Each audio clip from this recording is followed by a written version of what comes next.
Ça va.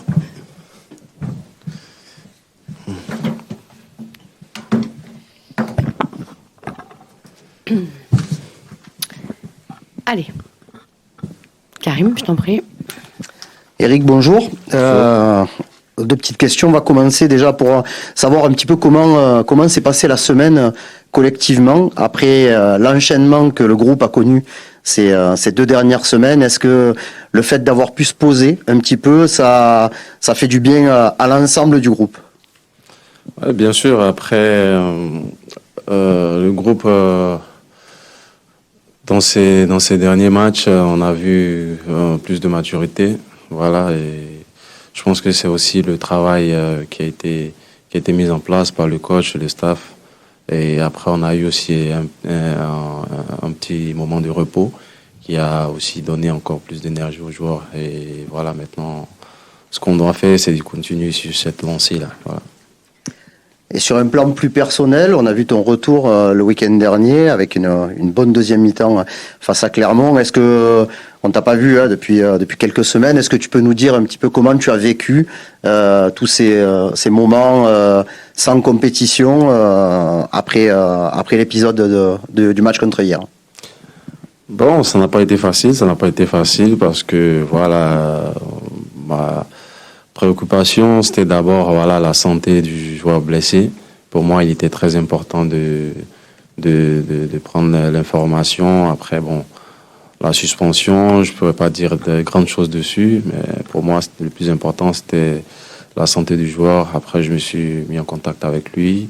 Je suis rentré en contact avec lui, je suis allé le voir et finalement, voilà, grâce à Dieu, le joueur il est en bonne santé. Ça a été long. Bien sûr, et très long pour moi parce que voilà, perdre 7 matchs, c'est pas facile, mais pour moi, pendant ce temps, voilà, ce que je devais faire, c'est d'accepter, travailler et puis passer à autre chose, quoi. Jean-Claude? Bonjour. Le coach soulignait l'autre jour que durant ton absence, plusieurs joueurs avaient performé dans le secteur défensif. Comment toi tu as vécu justement les matchs en voyant tes coéquipiers bien jouer justement sur des matchs importants?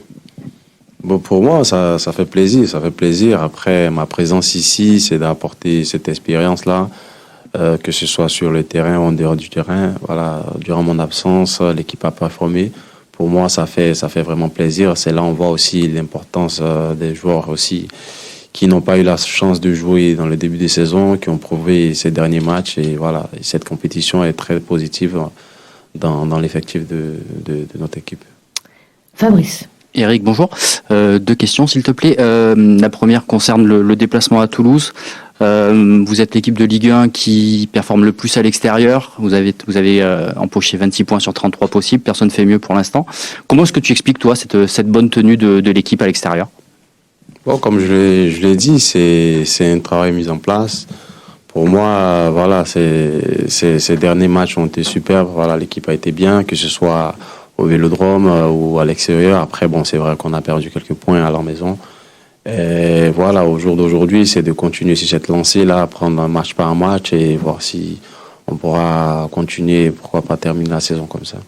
Et la deuxième concerne le capitaine de l'équipe, Valentin Rongier, qui a joué aussi en défense contre Paris. Est-ce qu'il te bluffe, Valentin?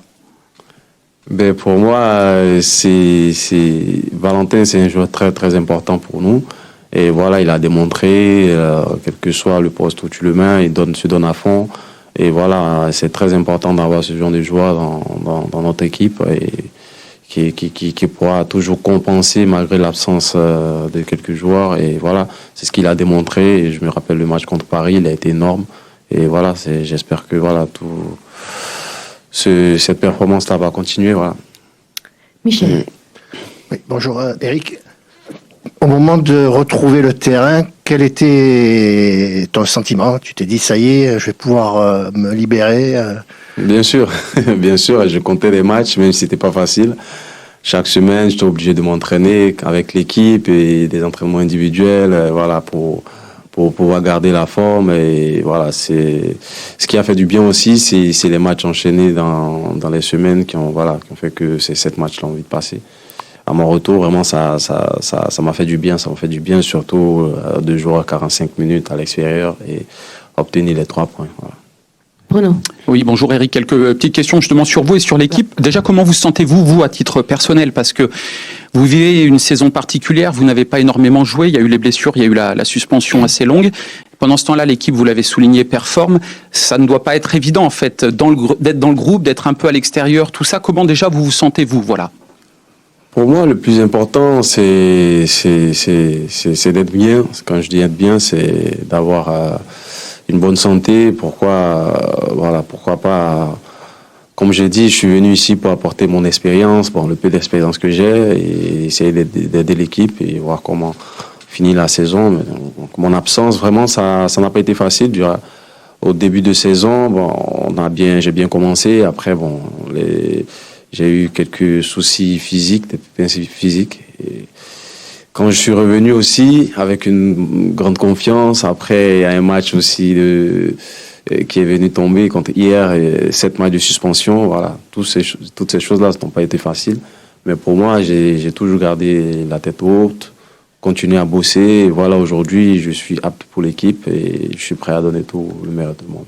7 matchs, c'était trop pour vous. Voilà, on sait que le club n'était pas très content, le président, par rapport aux sanctions entre la Ligue et la Fédération sur le barème. Vous avez trouvé ça trop sévère? Franchement dit, j'ai trouvé ça sévère, mais je pourrais rien faire. C'était la décision, c'était la décision de la fédération. Finalement, il y a des fois où des gens ils se trompent. Et pour moi, 7 matchs a été quand même une sanction très difficile. Voilà. Michel. Très dur. Bonjour Eric. Bonjour. Tu l'as dit, tu as une certaine expérience, tu connais les groupes, tu as été à Manchester, etc. Comment tu qualifierais ce groupe de l'OM? Est-ce que tu le sens focus sur cette fin de saison, aussi bien physiquement que mentalement? Est-ce que tu le sens à l'abri d'un accident demain? On a vu Lyon hier soir qui a été un petit peu suffisant et c'est peut-être un match piège une semaine avant le PSG. Est-ce que tu pourrais nous parler de l'état d'esprit de ce groupe? Déjà, ce groupe est un groupe formidable parce que je vois que il y a vraiment des personnes travailleurs, il y a des personnes humbles qui écoutent les conseils, des consignes du coach. Et pour moi, déjà, ça c'est la base pour pouvoir continuer à performer. Et voilà, j'espère que, comme je l'ai dit, cela va continuer. Ouais. Et pour le match de demain, est-ce que tu le sens à l'abri de penser déjà au match du PSG? Non, d'abord, le plus important, c'est de prendre ce match très important. Comme l'a dit Toulouse, que ce soit Toulouse, PSG, c'est toujours des 3 points. Donc pourquoi pas déjà penser à Toulouse et obtenir un bon résultat à Toulouse pour pouvoir être prêt pour le match de Paris, quoi. Karim. Je reste sur le match de Toulouse. C'est le premier match de la deuxième partie de saison que vous aviez joué à domicile.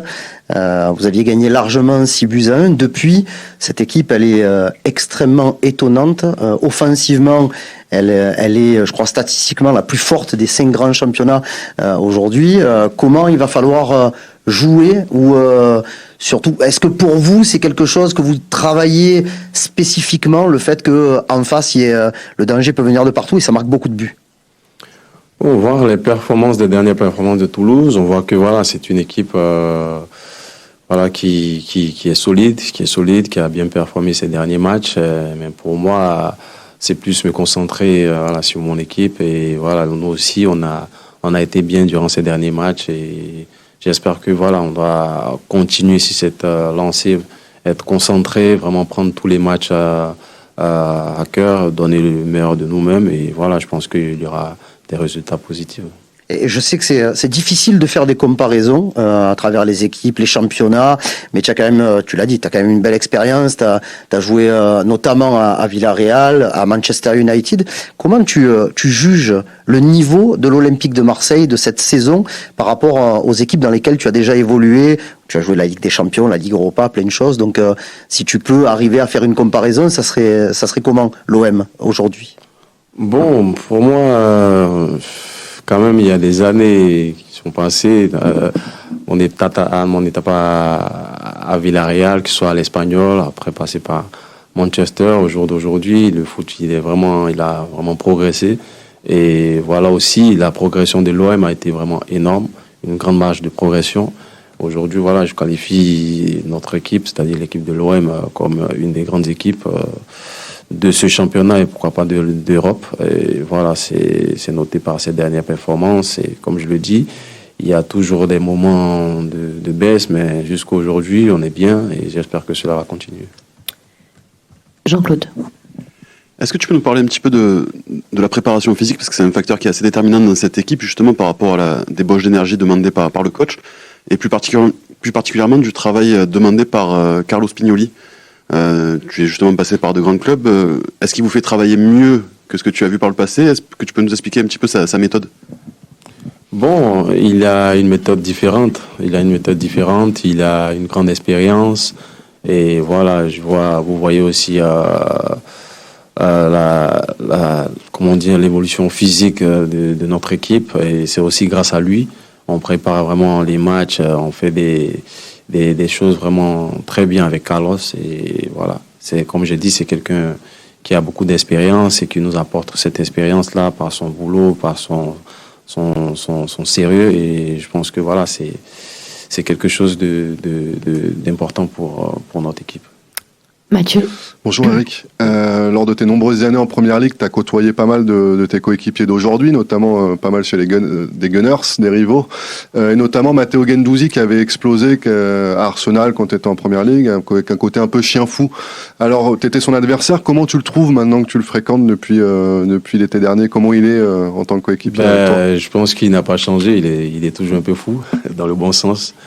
Voilà, très bon joueur. Aujourd'hui, moi je suis content de ce qu'il fait. Aujourd'hui, on voit voilà, par ses résultats, il est appelé en équipe nationale, chose qui n'est pas facile.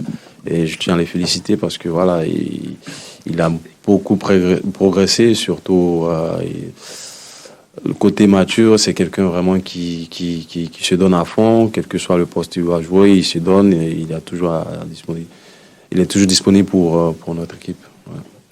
Bruno. Oui, Eric, je crois bien que c'est la 3e fois. Je suis désolé que je vous pose une question depuis le début de la saison sur votre santé, mais c'est vrai que quand vous êtes sur le terrain, les supporters sont très contents, mais se disent est-ce que la cuisse de Bailly va tenir, mine de rien? Est-ce que ça vous embête que l'on pense ça? Est-ce que c'est aussi dans votre tête aussi un souci? Peut-être, je ne sais pas, voilà. Et comment vous avez travaillé? Votre entraîneur disait avec Bailly, on va reprendre la prépa pendant la Coupe du Monde, là. Bon, moi, le plus important, c'est que voilà, j'ai passé vraiment des moments compliqués. Quand je dis des moments compliqués, des moments de blessures, que ce soit à Manchester, ici, certes, je me suis pas trop blessé. C'est juste que j'ai eu un problème physique lors du match. Je me rappelle lors du match du PSG. Et après, il n'y avait pas assez de temps pour récupérer. Et finalement, j'ai demandé à être à la disposition du coach pour pouvoir essayer de jouer le match de Tottenham. Mais voilà, on savait que c'était vraiment juste.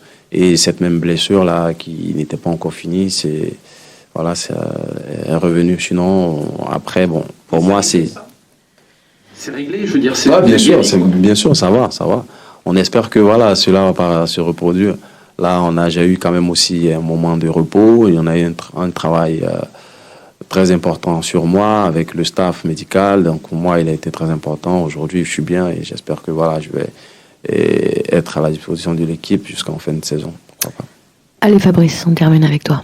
Eric, justement, pour rebondir là-dessus, sur cette blessure, cette suspension, est-ce que jusqu'à présent, est-ce que tu te sens pas un peu frustré par rapport à cette expérience où quelque part tu n'as pas pu encore montrer toute l'étendue de ton talent?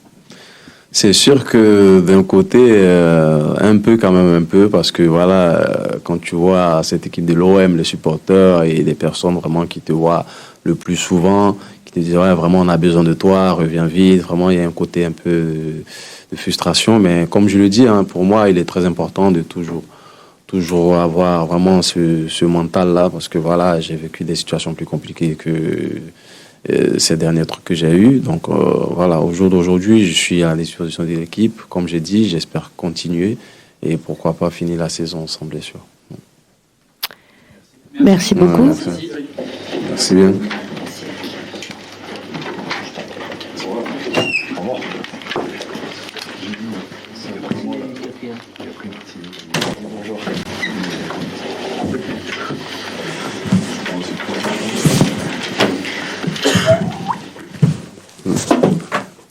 Allez, on y va. Alessia, tu nous entends? Oui, bonjour. Merci. Allez, Karim. Coach, bonjour. Deux petites questions pour commencer. La première sur l'intérêt d'avoir eu cette semaine de récupération. On a parlé la semaine dernière des fameux 3 matchs en 6 jours avec une grosse débauche d'énergie physique et mentale. Est-ce que cette semaine vous a fait du bien? Vous avez bien pu travailler notamment avec les recrues? Sì, buongiorno mister. La prima domanda sull'utilità che ha potuto avere questa settimana diciamo di lavoro senza partite dopo le famose 3 partite in 6 giorni con tanta energia che è stata spesa, quindi se siete riusciti a lavorare bene in particolare con i nuovi arrivati. No, è vero, abbiamo recuperato bene, abbiamo lavorato giusto, quelli che hanno giocato di meno hanno lavorato un po' di più, una settimana che ci voleva, che ci è servita per recuperare anche mentalmente, per ripartire di nuovo, ecco. Domani una gara difficile, importante, un avversario che sta facendo bene ultimamente, anche se abbiamo vinto prima gara un mese fa facile, questa sarà sicuramente più difficile. Alors oui, c'est sûr que c'était une bonne récupération. On a bien récupéré, je pense qu'on a travaillé de manière juste. C'est vrai que les joueurs qui avaient moins de temps de jeu ont travaillé un peu plus, mais je pense que ça nous a aussi permis de récupérer mentalement, de pouvoir mieux repartir. Demain, on a un match important et difficile qui nous attend, un adversaire qui est bon en ce moment. C'est vrai qu'on les avait affrontés il y a un mois environ avec une victoire assez facile, mais je pense que le match de demain sera différent. Oui, justement, sur cette équipe de Toulouse, on se souvient du match de la fin décembre où la première mi-temps, ils auraient peut-être pu mieux faire. Après, l'OM a déroulé en deuxième partie. Depuis, ils sont très performants, notamment offensivement. Ils l'ont montré encore le week-end dernier contre Rennes. C'est une préparation un petit peu particulière pour un adversaire qui marque autant de buts en ce moment. Sì, in effetti per parlare di questa squadra del Tolosa, a fine dicembre loro avrebbero potuto fare un po' meglio durante il primo tempo, poi il Marsiglia è riuscito veramente a uscire durante il secondo tempo, ma ultimamente, come l'ha detto giustamente lei, a livello offensivi sono molto buoni, l'abbiamo visto anche contro Rennes settimana scorsa, quindi c'è una preparazione particolare contro una squadra che segna così tanto ultimamente? No, niente di particolare, però c'è grande attenzione che deve essere, siccome hanno vinto contro Rennes con un bel risultato, questo ti fa capire le difficoltà della gara domani.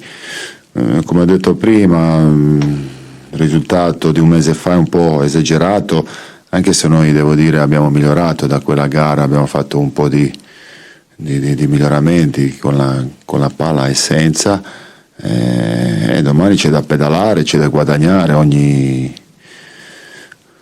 palla, ogni metro, ogni corsa, come sempre, ecco. Il campionato francese sappiamo che non è che vai là e dici che si vince, sono tutte difficili. Ieri Lione ha perso punti là, Rennes ha perso contro Toulouse, non è una cosa normale, tra virgolette, che tu vai là e dici io vinco, no? C'è da soffrire, c'è da fare le nostre cose, c'è da sudare, da correre, ecco. Alors, c'est pas une préparation particulière, spéciale, mais c'est sûr qu'il va falloir faire vraiment attention sur toutes les différentes phases. Comme on l'a dit, ils ont fait une belle victoire contre Rennes, donc on s'attend à ce que ce soit difficile demain. Après, je pense qu'il y a un mois, le résultat était un peu exagéré, ne rendait pas forcément l'image du match, même si nous, c'est vrai qu'on s'est aussi amélioré, on a progressé dans les phases avec et sans ballon. Donc demain, il faudra vraiment essayer d'être les meilleurs sur tous les aspects, que ce soit dans la course, dans la possession du ballon, etc. On le sait, la Ligue 1, tout est difficile, tous les matchs sont difficiles. On ne peut pas penser d'aller là-bas et de gagner facilement. On l'a vu, Lyon a perdu des points hier. Rennes avait perdu contre Toulouse la semaine dernière. Donc voilà, on s'attend à ce que ce soit un match où il faudra souffrir pour réussir à obtenir un bon résultat. Jean-Claude. Bonjour. J'ai 2 petites questions, s'il vous plaît, mais avant, je voudrais faire un petit point sur le groupe avec vous. On sait que Gigot est forfait. Nuno Tavares a repris l'entraînement collectif. Est-ce qu'il est disponible pour le match de demain? Sì, prima delle domande un punto sulla rosa. Gigo sappiamo che non c'è e Nuno ha ricominciato ad allenarsi con il gruppo, quindi sarà convocato domani? Sì, così così come ha detto lei. Il n'y a pas Oui, d'autres c'est ce que absents. vous avez dit. Non ci sono altri assenti? No.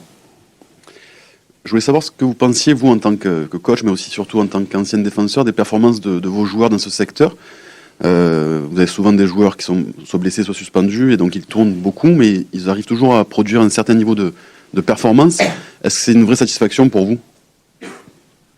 Sì, allora una domanda, cosa pensa come allenatore ma anche come ex difensore del suo reparto difensivo? Sappiamo che ci sono stati tanti infortuni, tante squalifiche, quindi i giocatori hanno girato un po' in quel reparto, ma sono sempre riusciti a ottenere buoni risultati, quindi qualcosa di cui lei va orgoglioso, cioè è soddisfatto della sua No, sua generalmente sono soddisfatto, anche se devo dire nell'arco di anno che finora comunque sono stati, diciamo, momenti dove qualcuno ha fatto meglio, qualcuno un po' meno meglio, no? Perché io giustamente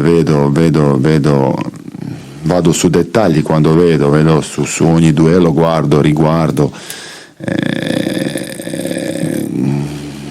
Diciamo che c'è stato un periodo dove Leo Balerdi è stato strepitoso, poi magari un periodo un po' è arrivato Guigò, era Chancel, poi Sead sta facendo ora cose importanti, ecco. C'è Chancel che mi è piaciuto in fase difensiva contro Parigi, dove era più vicino al giocatore, che più sul pezzo, ecco.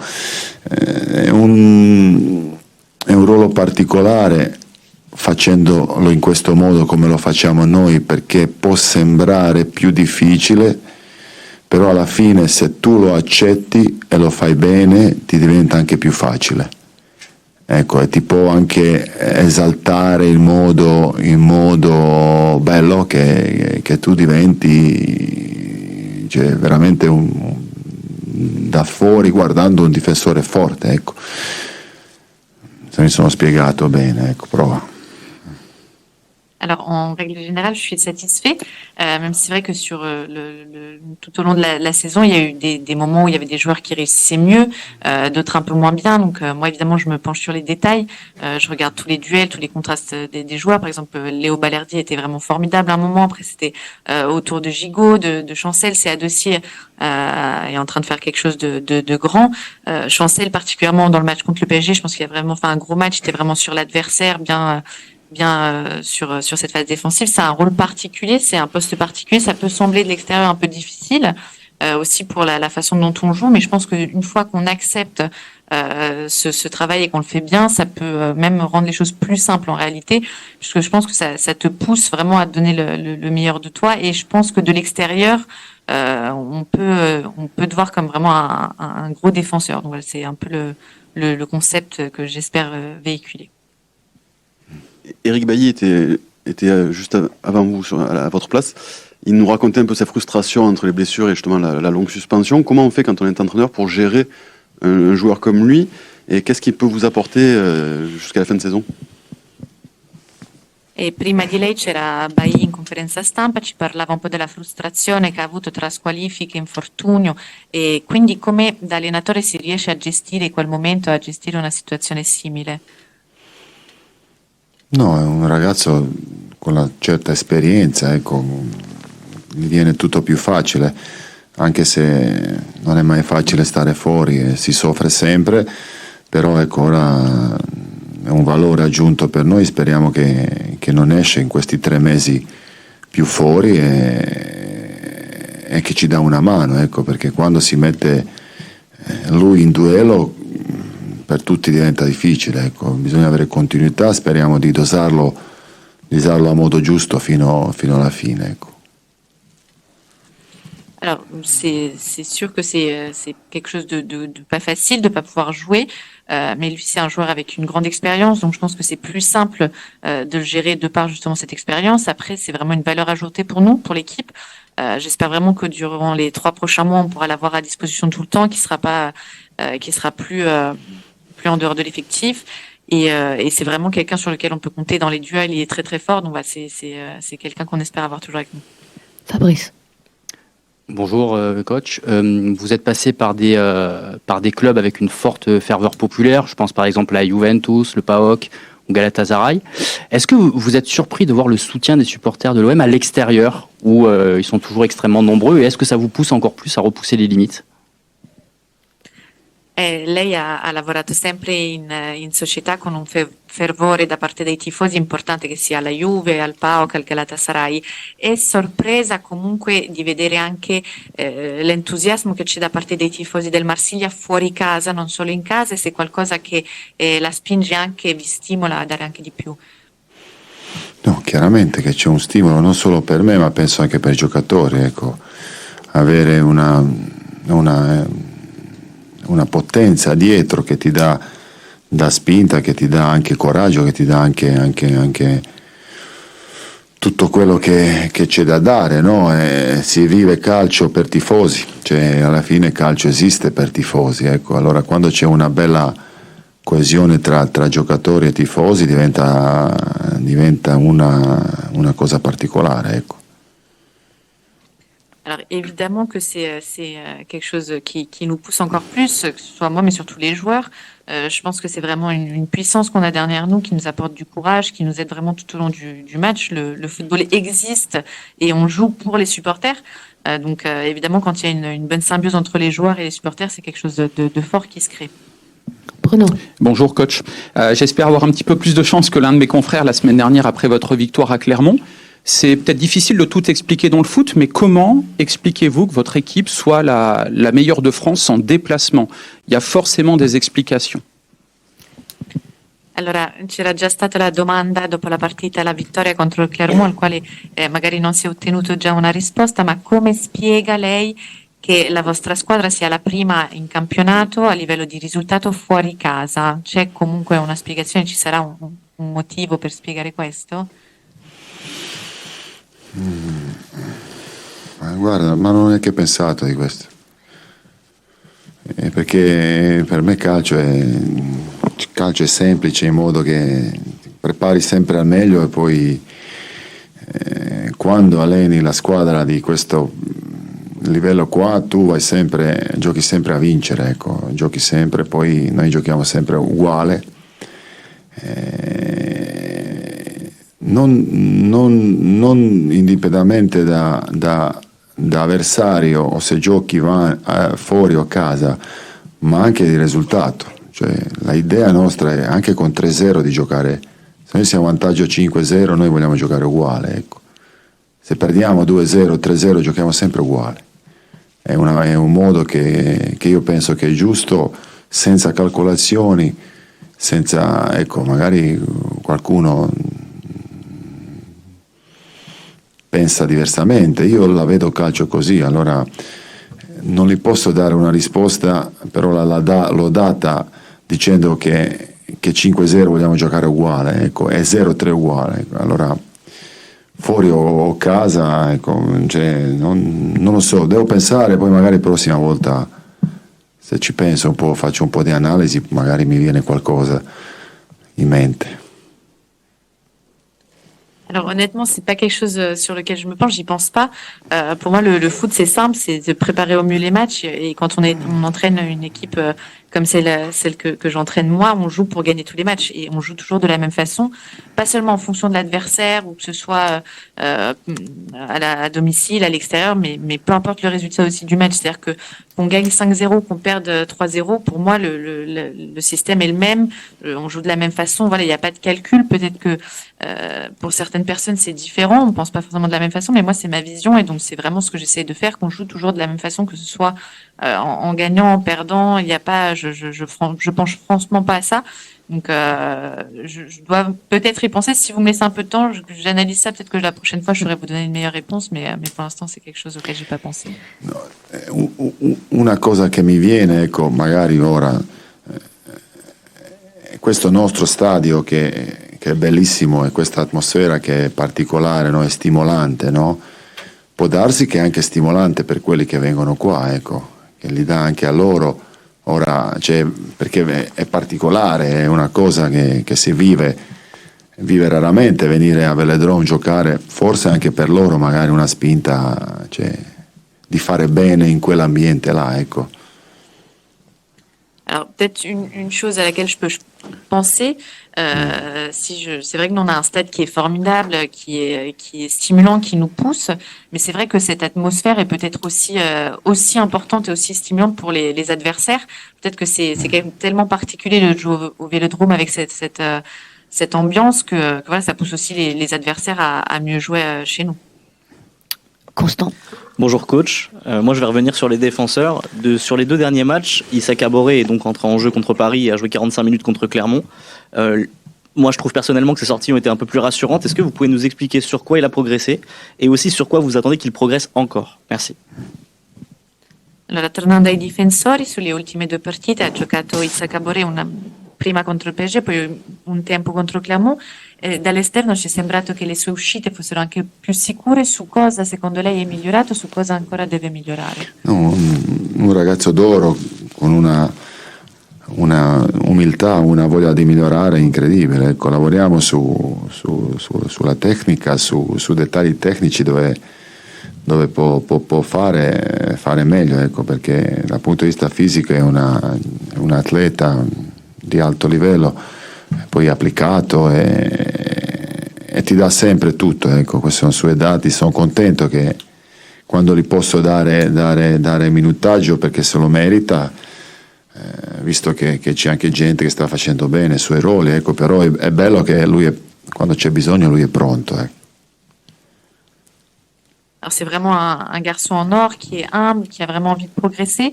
On travaille surtout sur les détails techniques, sur la partie technique, parce que du point de vue physique, je pense que c'est vraiment un athlète de haut niveau. C'est quelqu'un qui s'applique, qui donne tout. Donc moi, je suis contente de pouvoir aussi lui donner du temps de jeu, parce que même s'il y a de la concurrence à son poste, je sais que quand j'ai besoin de lui, il est prêt. Michel. Bonjour Igor. Vous avez eu une semaine pour préparer le match. Donc, est-ce que vous avez beaucoup réfléchi dans votre tête la composition de demain, en sachant qu'évidemment il y a un match la semaine d'après très important, puis un autre 3 jours après en coupe. Donc en clair, est-ce que vous vous dites, je pense à ces 3 matchs, je vais donner du temps de jeu aux recrues, que ce soit Unai ou Vitinha, ou alors pas du tout, vous êtes focus sur le match de Toulouse et vous vous concentrerez après sur les matchs d'après. Voilà, qu'est-ce qui s'est passé dans votre tête cette semaine? Allora, ha avuto una settimana per preparare questa partita, ha pensato molto alla formazione, ossia che c'è questa partita adesso contro il Tolosa, ma tra una settimana c'è un'altra importante contro il PSG e dopo altri 3 giorni la partita di Coppa. Quindi ha pensato globalmente a queste 3 partite, quindi magari per questa qua adesso far giocare quelli con meno tempo o i nuovi arrivati come Vitinha, Unai, oppure si è veramente focalizzato solo su questa partita lasciando poi per il futuro le altre 2? No, ci sono sempre 15 giocatori più o meno, 15-16 che tirano fuori una stagione, ecco. Poi quando c'è ogni 3 giorni la gara è giusto che quelli 15 si dividano un po', invece quando c'è settimana 7-7 io devo scegliere quelli che in quel momento penso che sono migliori, anche se durante la settimana ho avuto un paio di loro hanno avuto un po' di acciacchi, allora devo valutare oggi come fare quello che riguarda quella cosa. Devo valutare cosa è meglio di far partire o magari gare in corso, però più o meno sono sempre quelli là. Alors, généralement, dans une saison, il y a 15-16 joueurs qui reviennent un peu tout le temps, qui permettent d'arriver jusqu'au bout. Après, c'est sûr que quand on joue tous les 3 jours, évidemment, il faut un peu diviser le groupe et voir qui fait récupérer, etc. Mais quand on joue tous les 7 jours, évidemment, c'est les meilleurs de la semaine qui doivent être après sur le terrain. Donc, moi, c'est ce que j'ai vu cette semaine. Il y a certains joueurs qui ont quelques pépins. Donc, il faut qu'on voit du rentraînement. Il faut que je vois un peu qui est en meilleure forme, qui se sent le mieux, qui peut commencer, qui peut arriver en cours de route. Mais voilà, en règle générale, c'est toujours ces mêmes joueurs qu'on devrait retrouver. Merci beaucoup. Merci. Merci, au revoir.